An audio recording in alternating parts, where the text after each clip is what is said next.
o'clock in the evening at the Modesto Auto Wreckers. That's near Highway 99 and Crow's Landing. The smoke was seen for miles. About 20 cars were burned. But as you take another look at some of the scene from the ground earlier, the firefighters say the biggest challenge was the water supply. That's because the nearest fire hydrant, they say, was about a quarter-mile away. No one was hurt. The business owner told us he believes the fire was started by a homeless person, but investigators are still looking into the cause. And again, it has reignited late tonight. Now to a molestation case at a popular Roseville gym. Police say it happened early last month to a teenager in the locker room at Lifetime Athletic.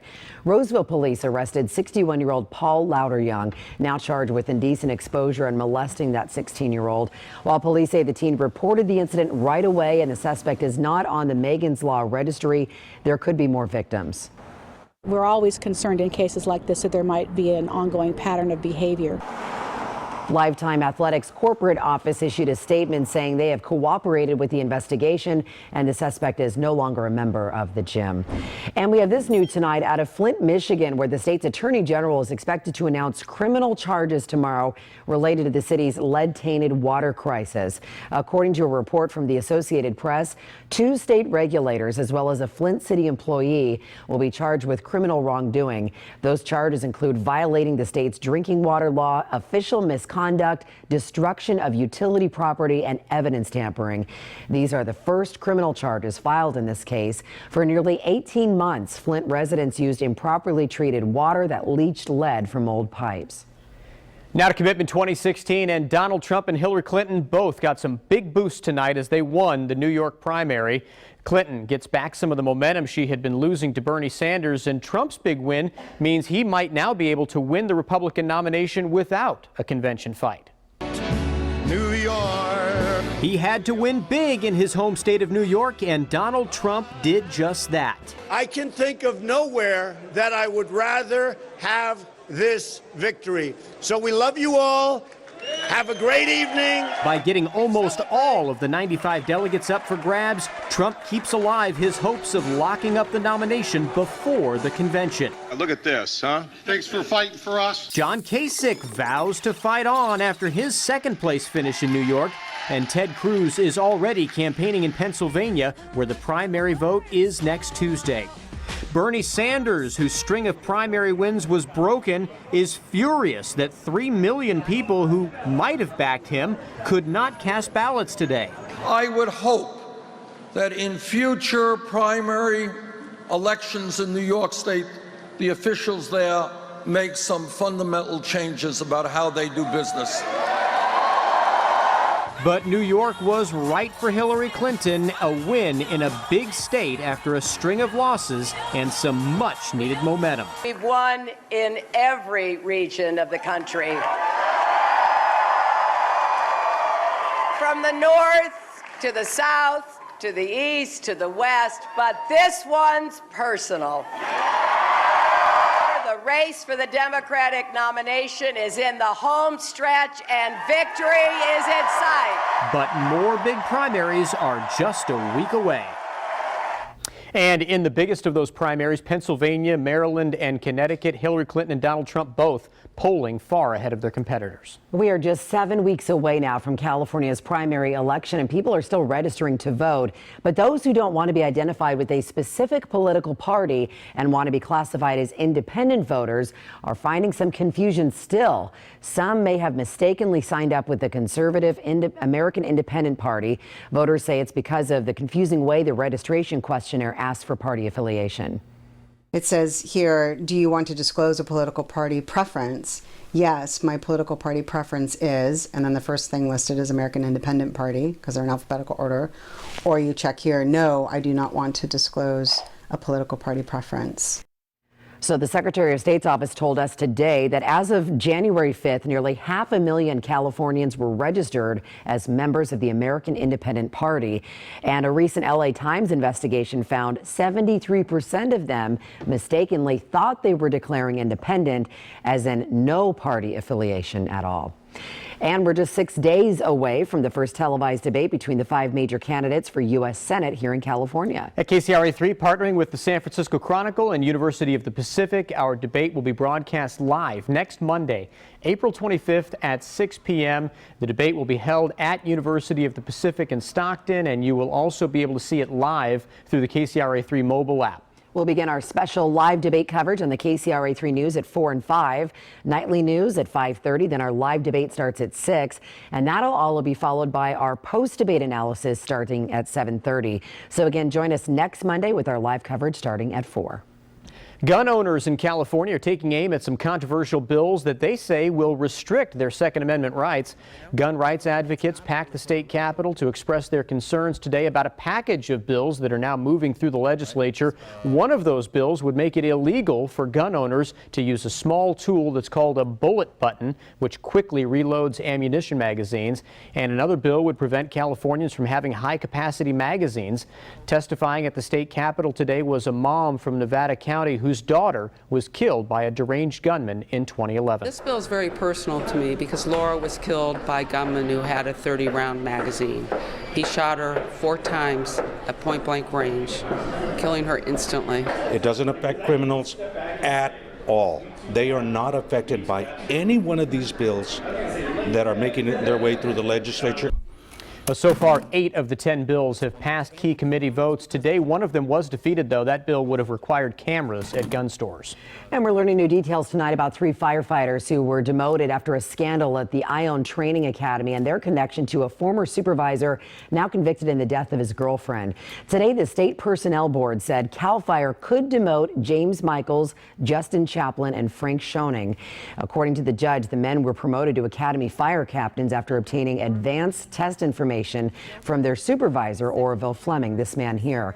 Fleming was later convicted of second-degree murder in the death of his girlfriend. His arrest led to an internal investigation that led to 16 firefighters being punished for various wrongdoings. Investigators are searching for one more suspect in a deadly shooting at a South Lake Tahoe lodge. Authorities have arrested Dominic Randolph for the January killing of Dennis Wright at the Beverly Lodge. The El Dorado County Sheriff's Department tells us Wright and his girlfriend were in South Lake Tahoe trying to sell 100 pounds of marijuana. They say Wright was killed during a drug deal. Investigators say they're still looking for this man, Dion Vaccaro. He is considered armed and dangerous.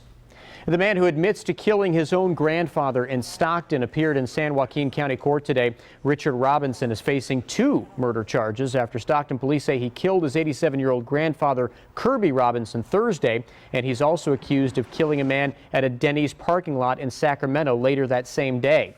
In a jailhouse interview with KCRA3, Robinson says he has no remorse, and he says his grandfather abused him when he was a child. The defendant has the right to make any statements to anyone that he chooses. He may seek to have this played out in the media. We're going to seek to have it played out in court. Robinson could face the death penalty or life in prison. He is not eligible for bail right now. He's expected back in court next month. The Sacramento man who caused a scare downtown is in jail tonight. He's facing a felony charge of making a fake bomb. Yesterday afternoon, 27-year-old Edgar Napoles Rodriguez stopped his car on L Street and blocked traffic for several hours. He wrote messages about conspiracy on his car, and he ran a wire from the trunk to the gas tank. Officers were concerned that might be some type of explosive. It turned out not to be. In a jailhouse interview with KCRA3 this morning, Napoles Rodriguez says this was the only way he felt he could get the attention he needed. He claims to be tangled in a conspiracy and says a Sacramento man is controlling him. It's an empire. They've been doing this for more than 30 years, and they never got caught. And I mean, I got lucky me, and thanks God that I find out about it. I'm not afraid of anyone. Napoles Rodriguez had a falling out with a roommate on Fulton Avenue. That's where last night officers used their robot to try to search his room.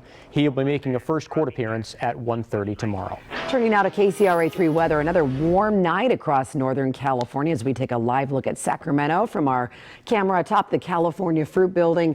Certainly not as warm as yesterday, but still nice to get out and about and enjoy the weather. Very comfortable out there. Let's check in with KCRA3 meteorologist Mark Finan now. Yeah, beautiful evening for this time of year. temperatures warmer than average. We reached the upper 80s during the day, and even at this hour, we still have 70 degrees in Stockton, 72 in Modesto. These temperatures actually aren't all that far from the average daytime high. You know, the temperature we see at 4 or 5 in the afternoon, not 10 o'clock at night. We have 66 in Sacramento. Chico still has 75.